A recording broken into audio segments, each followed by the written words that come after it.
கர்த்தருடைய பரிசுத்த நாமத்திற்கு மகிமை உண்டாகட்டும். ஆண்டவரும் இரட்சகருமான இயேசு கிறிஸ்துவின் நாமத்தினாலே உங்களை சந்திப்பதிலே மிகுந்த மகிழ்ச்சி அடைகிறேன்.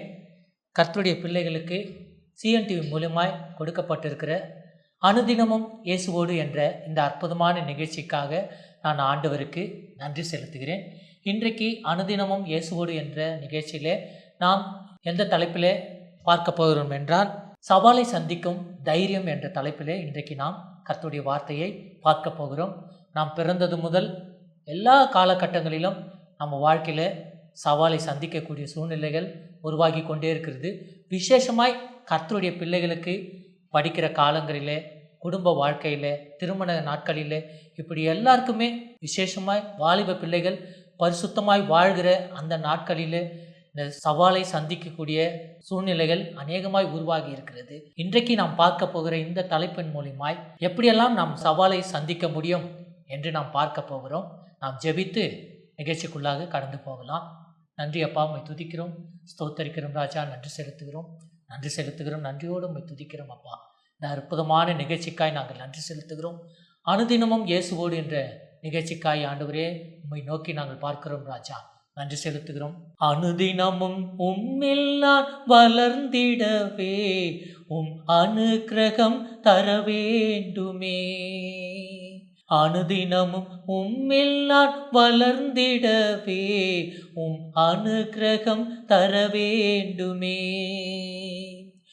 என்னால் ஒன்றும் கூடாதையா, எல்லாம் உம்மால் கூடும். என்னால் ஒன்றும் கூடாதையா, எல்லாம் உம்மால் கூடும். அனுதினமும் உம்மில் நான் வளர்ந்திடவே உம் அனுக்கிரகம் தர வேண்டுமே. என் ஞானம், கல்வி, செல்வங்கள் எல்லாம் ஒன்றுமில்லை குப்பை என்றெண்ணுகிறேன்.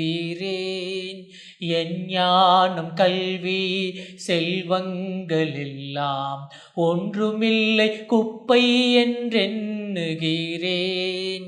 என் நீதி நியாயங்கள் அழுக்கான கந்தை என்றே உணர்ந்தேன் என் இயேசுவே. என் நீதி நியாயங்கள் அழுக்கான கந்தை என்றே உணர்ந்தேன் என் இயேசுவே. அனுதினமும் உம்மில் நான் வளர்ந்திடவே உம் அனுக்கிரகம் தர வேண்டுமே. அனுதினமும் உம்மில் நான் வளர்ந்திடவே உம் அனுக்கிரகம் தர வேண்டுமே. பரிசுத்தமுள்ள நல்ல பிதாவே, அனுதினமும் உம்முடைய கிருபையினாலே நாங்கள் வளர்ந்திட கர்த்தர் எங்களுக்கு கிருபை தரும்படியாய் நாங்கள் ஜெபிக்கிறோம். சியோன் டிவி மூலியமாய் அனுதினமும் இயேசுவோடு என்ற இந்த நிகழ்ச்சியை நீர் ஏற்படுத்தி கொடுப்பதற்காக நாங்கள் நன்றி செலுத்துகிறோம். இந்த நிகழ்ச்சி மூலியமாய் இந்த வார்த்தைகளை கேட்கிற ஒவ்வொருத்தருக்கும் என் தேவனாகிய கர்த்தர் அனுதினமும் அவர்களோடு நீர் இடைப்பட போகிறீரே, அதற்காக நாங்கள் நன்றி செலுத்துகிறோம் ராஜா. கேட்கிற ஒவ்வொரு பிள்ளைகளுடைய வாழ்க்கையிலும் பெரிய மாற்றத்தை நீர் உண்டு பண்ணும்படியாய் நாங்கள் ஜெபிக்கிறோம். தொடர்ந்து உம்முடைய நாமம் மகிமைப்படட்டும். இயேசு கிறிஸ்துவின் பரிசுத்தமுள்ள நாமத்தினாலே ஜெபிக்கிறோம், ஜீவனுள்ள நல்ல பிதாவே, ஆமென். அல்லேலூயா. மீண்டும் இந்த நிகழ்ச்சி மூலியமாய் உங்களை சந்திப்பதிலே மிகுந்த மகிழ்ச்சி அடைகிறேன். அனுதினமும் இயேசுவோடு என்ற இந்த நிகழ்ச்சியிலே இன்றைக்கு நாம் பார்க்க போகிற தலைப்பு சவாலை சந்திக்கும் தைரியம். இந்த தலைப்பின் மூலியமாய் நாம் பேதுருவை பார்க்க போகிறோம். அவர் எப்படி தன்னுடைய வாழ்க்கையில் ஏற்பட்ட அந்த சவால்களை சந்தித்தார் என்று நாம் பார்க்கும்போது, நிச்சயமாகவே நம்மளுடைய ஒவ்வொருத்தர் வாழ்க்கையிலும் அப்படிப்பட்ட சவால்களை நாம் கடந்து போயிருக்கிறோம். இன்றைக்கு இந்த வார்த்தைகளை நாம் கேட்டு நம் வாழ்க்கையில் வருகிற சவால்களை அப்படி சந்தித்து நாம் தேவனை மகிமைப்படுத்த போகிறோம். முதலாவது மத்தேயு 4ஆம் அதிகாரம் 18, 19, 20 என்கிற வசனங்களிலே நாம் வாசிக்கும் போது, நிச்சயமாகவே இயேசு கலிலேயா கடலோரமாய் நடந்து போகையில் மீன் பிடிக்கிறவர்களாய் இருந்த 2 சகோதரராகிய பேதுரு எண்ணப்பட்ட சீமோனும் அவன் சகோதரன் அந்திரேயாவும் கடலிலே வலை போட்டு கொண்டு இருக்கிற போது அவர்களை கண்டு, என் பின்னே வாருங்கள், உங்களை மனுஷரை பிடிக்கிறவர்களாக்குவேன் என்றார். உடனே அவர்கள் வலையை விட்டு அவருக்கு பின் சென்றார்கள். இது ஒரு அற்புதமான சவால் என்று நான் சொல்ல முடியும். பேதுரு தன் வேலையை பார்த்து கொண்டிருக்கும் போது, கடலிலே மீன் பிடிக்கிற வேலையை, வலைகளை பழுது பார்த்து கொண்டிருக்கும் போது, கர்த்தர் அவனை சந்தித்து நீ என் பின்னே வா என்று சொன்னபோது வேதம் சொல்கிறது, உடனே படவையும் வலையும் விட்டு ஆண்டவருக்கு பின்னாக சென்றான் என்று நம் வேதத்திலே பார்க்கிறோம். உங்களுக்கும் அப்படிப்பட்ட சூழ்நிலைகளே நிச்சயமாகவே வரும். கர்த்தர் ஒரு நாள் உங்களை சந்தித்து என் பின்னே வா, என் ஊழியத்திற்கு வா, என்னுடைய காரியத்திற்கு நீ வா என்று அழைக்கும் போது, நீங்கள் எப்படிப்பட்ட சூழ்நிலையில் இருந்தாலும் உடனே அந்த வார்த்தைக்கு கீழ்ப்படிந்து உங்களால் வர முடிந்தால் நிச்சயமாகவே அந்த சவாலை நீங்கள் சந்தித்தீர்கள் என்று அநேகரை கர்த்தர் அழைத்திருக்கிறார். அநேகர் கர்த்தர் ஊழியத்திற்கும் அவருடைய காரியத்திற்கும் சபைக்கும் மனம் திரும்புதலுக்கும் ரட்சிப்புக்கும் பாவ மன்னிப்புக்கும் அழைக்கிறார். ஆனால் நம்மளால் உடனே பேதுரு போல வர முடியவில்லை. அந்த சவாலை சந்திக்கக்கூடிய தைரியம் நமக்கு அநேகருக்கு இல்லை. ஆனால் பேதுருவை பாருங்கள், கர்த்தர் அழைத்த உடனே வலைகளையும் படகுகளையும் விட்டு உடனே, அந்த வார்த்தை என்னை மிகவும் பாதித்தது, உடனே என்று ஆண்டவருக்கு பின் சென்றான் என்று வேதம் சொல்கிறது. இன்றைக்கு உங்கள் வாழ்க்கையிலும் கர்த்தர் உங்களை அழைப்பாரானால், கர்த்தர் உங்களை அழைத்து தம்முடைய ஊழியத்தையோ தம்முடைய பணிகளையோ கொடுப்பாரானால் அந்த சவாலை சந்திக்கக்கூடிய தைரியம் உங்களுக்கு இருக்கிறதா என்று நீங்களே உங்களை சோதித்து பாருங்கள். கர்த்தர் பல தடவை உங்களை அழைத்திருக்கலாம், பல முறை உங்களை அழைத்திருக்கலாம், பல தரப்பட்ட சூழ்நிலையிலே நீங்கள் இருக்கும்போது உங்களை அழைத்திருக்கலாம். ஆனால் அந்த அழைப்பை நாம் உதாசீனப்படுத்தி இருக்கிறோமா என்று இன்றைக்கு நீங்கள் சிந்தித்து பாருங்கள். அப்படி கர்த்தர் உங்களை அழைத்திருந்து அந்த அழைப்பை, அந்த சவாலை ஏற்றுக்கொள்ளக்கூடிய சூழ்நிலையிலே அப்பொழுது நீங்கள் இல்லாமல் இருந்திருக்கலாம். ஆனால் இன்றைக்கு கர்த்தர் மீண்டும் இந்த வார்த்தையின் மூலியமாய், இந்த நிகழ்ச்சி மூலியமாய் சவாலை சந்திக்கக்கூடிய தைரியத்தை உங்களுக்கு கொடுக்கிறார். நீங்கள் மறுபடியும் சிந்தித்து பார்த்து இந்த சவாலை ஏற்றுக்கொண்டு கர்த்தருடைய வார்த்தைக்கு நீங்கள் கீழ்ப்படிந்து பின்னே வந்தால் கர்த்தர் உங்கள் வாழ்க்கையிலே பெரிய காரியங்களை செய்வார். நிச்சயமாகவே நீங்கள் பேதுருவுடைய வாழ்க்கை வரலாற்றை வாசித்து பாருங்கள். உடனே அவன் வலைகளையும் படகையும் விட்டு கர்த்தருக்கு பின் சென்றான் என்று நம்ம பார்க்க முடிகிறது. இன்றைக்கு கர்த்தர் நம்மை அழைக்கிறார். அடுத்த ஒரு பாயிண்ட் பார்க்கலாம். லூக்கா 5ஆம் அதிகாரம் 4, 5, 6 வசனங்களிலே சொல்லப்பட்டிருக்கிறது.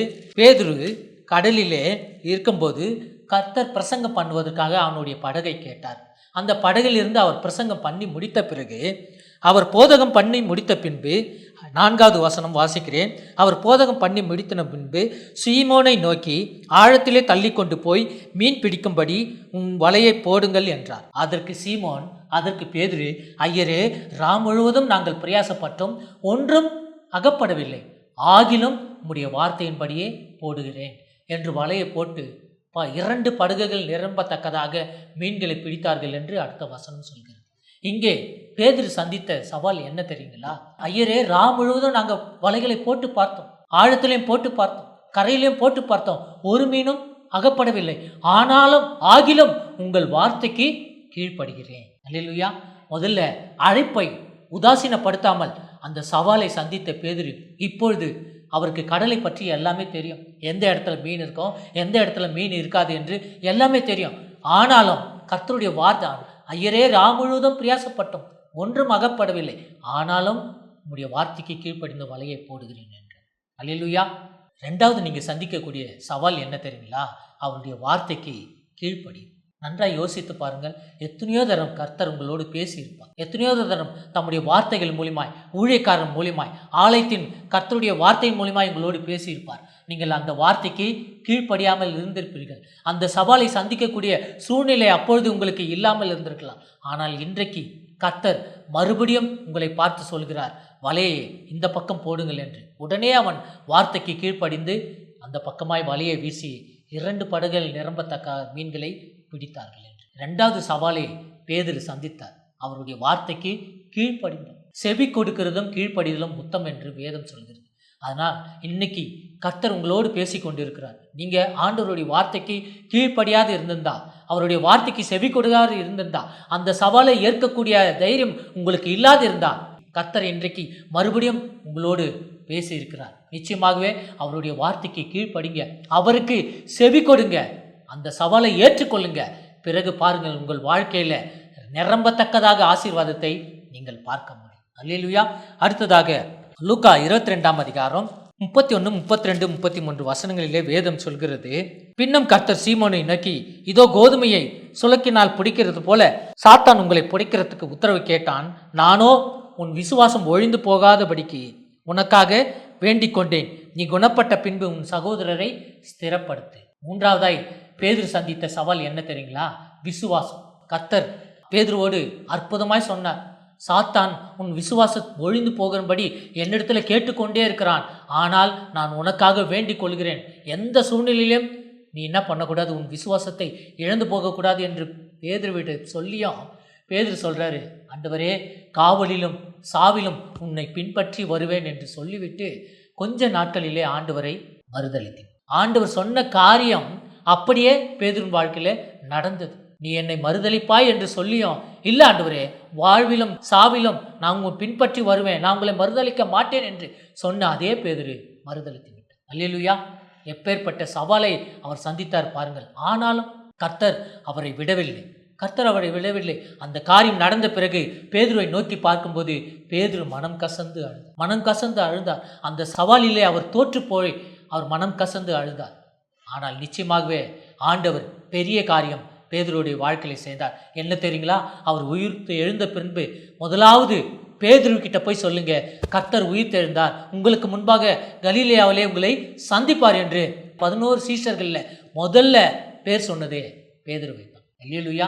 ஏன்னா இப்போ அவர் மறுதலித்து விட்டு குறுகிய மனப்பான்மையோடு, தாழ்வு மனப்பான்மையோடு கூனி குறுகி போய் நின்று கொண்டிருக்கிறார். கர்த்தர் மறுபடியும் அவரை நோக்கி ஒரு சவாலை அனுப்புகிறார். இதோ நான் உயிர் தெழுந்தேன், முதல்ல பேதுருக்கிட்ட போய் சொல்லுங்க என்று அனுப்பும்போது ஓடோடி வந்த முதல் ஆள் யாருன்னா பேதுரு தான். அல்லேலூயா!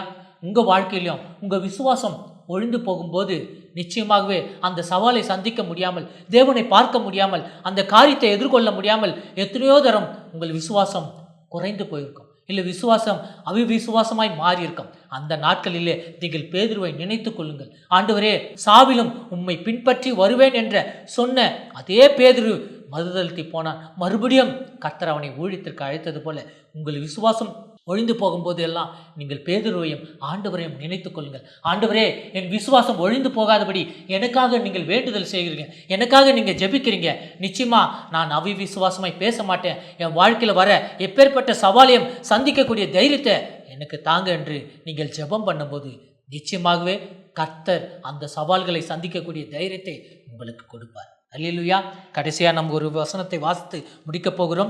யோவான் 21ஆம் அதிகாரம் 15வது வசனம் சொல்கிறது, ஆண்டவர் உயிர் தெழுந்த பின்பு சீஷர்களை சந்தித்து பேதுருவிடத்தில் ஒரு கேள்வி கேட்டார். அவர்கள் போஜனம் பண்ணின பின்பு இயேசு சீமோன் பேதுருவை நோக்கி, யோனாவின் குமாரனாகிய சீமோனே, இவர்களிலும் அதிகமாய் என்னிடத்தில் அன்பாயிருக்கிறாயா? அல்லேலூயா! இது தாங்க கடைசி சவால். இந்த சவாலை சந்திக்கிற பேதுரு கண்ணீர் விட்டு அழுதார். அல்லேலூயா! நீ மற்றவர்களை காட்டிலும் என் மேல் அன்பாய் இருக்கிறாயா என்று கேட்டபோது பேதுரு சொன்னார், ஆண்டவரே நீர் அதை அறிவீர். இன்றைக்கு உங்களுக்கு வருகிற சவால் என்ன தெரியுங்களா? மற்றவர்களை காட்டிலும் நீங்கள் ஆண்டவரிடத்துல அன்பாய் இருக்கிறீங்களா? அதுதான் இன்னைக்கு உங்களுக்கு வைக்கப்படுகிற ஒரு சவாலாக இருக்கிறது. நம்ம ஆண்டவரை அறிந்திருக்கிறோம், ஆராதனைகளில் கலந்து கொண்டிருக்கிறோம், காணிக்கை கொடுக்கிறோம், தசமபாக கொடுக்கிறோம், பரிசுத்தமாய் வாழ்கிறோம், எல்லாமே ஓகே தான். ஆனால் ஆண்டவர் இன்றைக்கு நமக்கு ஒரு சவாலை வைக்கிறார். மற்றவர்களிடம் என்னிடத்தில் அன்பாய் இருக்கிறாயா? அப்படி நீங்கள் அன்பாக இருந்தாக்கா ஆண்டவர் அடுத்த காரியத்தை சொல்கிறார், அடுத்த சவாலை கொடுக்கிறார், என் ஆடுகளை மேய்ப்பாயா? பேதுருவிடத்தில் வைக்கப்பட்ட சவால், என்னிடத்தில் அன்பாக இருக்கிறாயா? உடனே பேதுரு சொன்ன பதில், ஆமாண்டவரே அதை நீர் அறிவீர் என்று சொன்னார். உடனே ஆண்டவர் சொன்னார், என் ஆடுகளை மேய்ப்பாயா? நீங்கள் ஆண்டவரிடத்தில் அன்பாய் இருந்தால், அந்த அன்பை நீங்கள் ஏற்றுக்கொண்டால் கர்த்தர் உங்களிடத்தில் ஒரு சவாலை வைக்கிறார், என் ஆடுகளை மேய்ப்பாயா என்று. அல்லேலூயா! நான் எப்படி ஆடுகளை மேய்க்க முடியும்? ஆண்டவர் எனக்கு சபை கொடுக்கல, எனக்கு ஊழியம் கொடுக்கல, நான் எப்படி ஆடுகளை மேய்க்க முடியும் என்று நீங்கள் கேட்கிற கேள்வி எனக்கு தெரிகிறது. கர்த்தர் சொல்கிறார், அவரை குறித்து அறியாத ஒரு ஜனத்துக்கு, ஒரு ஆத்மாவுக்கு நீங்கள் சொல்லுகிறது தான் ஊழியம். ஆண்டவரை குறித்து அறியாத ஒரு ஜனத்துக்கு மனம் திரும்புதலை சொல்லி, ஆண்டவருடைய நாமத்தை சொல்லி, பரலோக ராஜ்யத்தை சொல்லி ஆலயத்துக்கு அழைத்து கொண்டு வருகிறீர்களே, அதுதான் ஆடு, அதுதான் மேய்க்கிற ஊழியம். அந்த ஒரு ஆத்மா மனம் திரும்பினால் பரலோகத்தில் இருக்கிற ஆண்டவர், தூதர்கள் எல்லாரும் சந்தோஷப்படுவார்கள். அந்த சவாலை நீங்கள் சந்தித்து ஒரு ஆத்மாவை நம்முடைய ஆலயத்துக்கு நீங்கள் அழைத்து கொண்டு வரும்போது நிச்சயமாகவே கர்த்தர் வைத்த அந்த சவாலை நீங்கள் சந்தித்து தைரியமாய் சந்தித்து ஒரு ஆத்மாவை ஆலயத்துக்கு அழைத்து கொண்டு வந்தீர்கள் என்று இந்த ஆலயம் மாத்திரமல்ல, ஆலயத்தில் உள்ளவர்கள் மாத்திரமல்ல, பரலோகத்தில் இருக்கிற தேவனாகிய கர்த்தர் சந்தோஷப்படுவார். அல்லேலூயா. முதல் சவால் அழைக்கும்போது எல்லாத்தையும் விட்டுவிட்டு பேதுரு பின்னே வந்தார். இரண்டாவது கர்த்தர் சொல்லுகிறார், ஆழத்திலே தள்ளி கொண்டு போ, வலைகளை இந்த பக்கம் போடு என்று அவருடைய வார்த்தைக்கு கீழ்ப்படிந்து பேதுரு வந்தார். மூன்றாவது சவால், விசுவாசம் ஒழிந்து போகும்போது தேவன் நமக்காக, ஆண்டவராகிய இயேசு கிறிஸ்து நமக்காக ஜெபிக்கிறார். விசுவாசம் என்னிலிருந்து ஒழிந்து போகாதபடிக்கு கர்த்தர் ஒவ்வொரு நாளும் எனக்காக ஜெபித்து கொண்டிருக்கிறார் என்று உங்கள் விசுவாசம் குறையும் போதெல்லாம் நீங்கள் ஆண்டவரை நோக்கி பாருங்கள். அப்படிப்பட்ட சவாலை மூன்றாவது பாயிண்டில் நாம் பார்க்க முடியும். நான்காவது சவால், கர்த்தர் என் மேல் அன்பாய் இருக்கிறாயா என்று கேட்கிறார். அப்படி அன்பாய் இருந்தால் என் ஆடுகளை மேய்ப்பாயா என்று அப்பேற்பட்ட ஊழியத்தை, இந்த உலகத்திற்கே சுவிசேஷத்தை அறிவிக்கக்கூடிய மிகப்பெரிய சவாலை பேதுருவிடத்திலே கர்த்தர் கொடுத்தார். அந்த சவாலிலே நிச்சயமாகவே தைரியமாய் பிரசங்கித்து, நீங்கள் வேதத்திலே அப்போஸ்தலர் நடவடிக்கைகளை வாசிக்கும் போது ஆண்டவருக்காக அவமானப்பட்டதையும் அடிகள் பட்டதையும் பேதுருவும் சீஷர்களை எப்படி நினைத்தார்களாம்? சந்தோஷமாய் எண்ணினார்கள் என்று. அவமானப்பட்டதையும் அடி வாங்கினதையும் அவரை சிறைச்சாலையில் போட்டதையும் சிறைச்சாலையிலே எந்த ஒரு கவலையும் இல்லாமல் பயமும் இல்லாமல் தைரியமாய் அந்த சவாலை சந்தித்து தூங்கி கொண்டிருந்தார் என்று நாம் வேதத்தில் பார்க்கிறோம். நிச்சயமாக பிரியமானவர்களே, கர்த்தருடைய பிள்ளைகளே, இன்றைக்கு 4 சவால்களை உங்களிடத்திலே நான் வைக்கிறேன். கர்த்தரை அழைக்கும் போது நீங்கள் தைரியமாக வாங்க, அந்த சவாலை சந்திங்க. கர்த்தருடைய வார்த்தையை கேட்கும்போது அந்த வார்த்தைக்கு கீழ்ப்படிங்க. அல்லேலூயா. கர்த்தர் உங்களுக்கு என்ன சொல்கிறாரோ அந்த காரியத்தில் நீங்கள் உண்மையும் உத்தமமாக இருங்க. உங்கள் விசுவாசம் ஒருபோதும் குறைந்து போகாதபடிக்கு எப்பொழுதும் தேவனை நோக்கி பாருங்க. அப்படி இருக்கும்போது 4வது சவால், கர்த்தர் உங்களிடத்துல அன்பாக இருக்கிறார். நீங்கள் அவர் மேல் அன்பாக இருங்க. அவருடைய ஆடுகளை மேய்ங்க. அது ஒரு ஆடாக இருந்தாலும், நிச்சயமாகவே 100 ஆடு தான் பெருசுன்னு நீங்கள் நினைக்காதீங்க. கர்த்தர் சொல்லியிருக்கிறார், 99 ஆடுகளை காட்டிலும் ஒரு ஆடு அவருக்கு பிரியமாக இருக்கு. ஒரு ஆத்மாவை மனம் திரும்பி அழைப்புக்கு கொண்டு வாருங்க. கர்த்தர் உங்கள் வாழ்க்கையில பெரிய காரியங்களை செய்வார். எப்படி பேதுருனுடைய படகு 2 படகும் நிரம்பினது போல உங்கள் வாழ்க்கையும் நிரம்பும். நீங்கள் ஆசீர்வாதமாய் இருப்பீர்கள். உங்களை பார்த்து அநேகருக்கு கர்த்தர் உங்களை ஆசீர்வாதமாய் மாற்றுவார். அல்லேலூயா. நாம் ஜெபிக்கலாமா? இந்த அற்புதமான நல்ல வார்த்தைக்காய் ஆண்டவருக்கு நன்றி சொல்லி நாம் ஜெபிக்கலாம். பரிசுத்தமுள்ள நல்ல பிதாவே, உம்மை துதிக்கிறோம் ராஜா. சவாலை சந்திக்கக்கூடிய தைரியத்தை இப்படி வார்த்தையின் மூலியமாக எங்களுக்கு கொடுத்தீரே, உமக்கு ஸ்தோத்திரம் ராஜா. நன்றி செலுத்துகிறோம். கர்த்தர் பேசின அற்புதமான வார்த்தைகளுக்காய் நன்றி செலுத்துகிறோம். இன்றைக்கு பேதுரு வாழ்க்கையில ஆண்டவரே அப்படிப்பட்ட சவால்களை சந்திக்கக்கூடிய தைரியத்தை நீர் வைத்திருந்தீரே, அப்படியே அதை எங்கள் வாழ்க்கையில பிரதிபலிக்கும்படி கர்த்தர் எங்களுக்கு கிருபை தரும்படியாய் நாங்கள் ஜெபிக்கிறோம் ராஜா. கேட்ட ஒவ்வொரு வார்த்தைகள் மூலியமாய் அப்படிப்பட்ட சவால்களை சந்திக்கக்கூடிய சூழ்நிலை எங்களுக்கு வந்தால் உடனே நாங்கள் உம்முடைய வார்த்தைக்கு கீழ்ப்படிந்து நாங்கள் நடக்க கர்த்தர் எங்களுக்கு பலனாய் இருக்கும்படியாய் நாங்கள் ஜெபிக்கிறோம் ராஜா. நன்றி செலுத்துகிறோம். விசேஷமாய் ஆண்டவரே, அனுதினமும் இயேசுவோடு என்ற இந்த நிகழ்ச்சிக்காய் நன்றி செலுத்துகிறோம். இதில் சொல்லப்படுகிற ஒவ்வொரு வார்த்தைகளும் கேட்கிற ஒவ்வொரு கர்த்தருடைய பிள்ளைகளுக்காய் ஆண்டவரே உம்மை நன்றியோட துதிக்கிறோம் ராஜா. ஸ்தோத்தரிக்கிறோம் அப்பா. இந்த நிகழ்ச்சி அநேகருக்கு பிரயோஜனம் உள்ளதாய் மாறட்டும். கர்த்தர் இப்படிப்பட்ட வார்த்தைகளை கேட்கிற ஒவ்வொரு ஜனங்கள் வாழ்க்கையிலும் ஆண்டவரே அவர்கள் சந்திக்கக்கூடிய சவால்களை மேற்கொள்ளக்கூடிய பலனையும் கிருபையும் அவர்களுக்கு நீர் தரும்படியாய் நாங்கள் ஜெபிக்கிறோம். தொடர்ந்து உம்முடைய நாமம் மகிமைப்படட்டும். இயேசு கிறிஸ்துவின் பரிசுத்தமுள்ள நாமத்தினாலே ஜெபிக்கிறோம் ஜீவனுள்ள நல்ல பிதா, ஆமென். என் ஆத்துமாவே கர்த்தரை ஸ்தோத்ரி, என் முழு உள்ளமே அவர் பரிசுத்த நாமத்தை ஸ்தோத்ரி. என் ஆத்துமாவே கர்த்தரை ஸ்தோத்ரி, அவர் செய்த சகல உபகாரங்களையும் மறவாதே. ஆமென். அல்லேலூயா, அல்லேலூயா, அல்லேலூயா.